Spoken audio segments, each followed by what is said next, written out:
फल ले लो फल। अरे अजानें हो गई, ठेला यहीं खड़ा कर देता हूँ, पहले नमाज पढ़ लेता हूँ। हाँ भाई, नमाज पढ़ने जा रहे हो? जी भाई। पहले ये बताओ कौन से फिरके से हो? भाई मतलब समझा नहीं। अरे मियाँ, सुन्नी हो, वहाबी हो, 24 नंबरी हो, अहले हदीस हो, कौन हो? भाई नमाज पढ़ने के लिए सिर्फ मुसलमान होना काफी नहीं है क्या? अरे भाई बातें मत मल का, जल्दी बता कौन से फिरके से है तू, जब भी नमाज पढ़ने देंगे हम तुझे।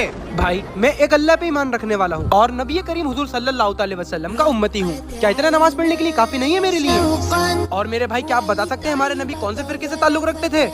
मेरे भाई शायद आप भूल गए हैं, अल्लाह ने कुरान में फरमाया है वअतासिमू हब्लिल्लाहि जमीअन वला तफर्रकू। ऐ ईमान वालो, अल्लाह की रस्सी को कसके से पकड़ो और फिरकों में ना बटो। और यही वजह है मेरे भाई, आज हम फिरकों में बट गए हैं और दुनिया भर में जलील हो रहे हैं। भाई हमसे गलती हो गई, हमें माफ कर दियो, और आज आपने हमारी आंखें खोल दी। कोई बात नहीं भाई।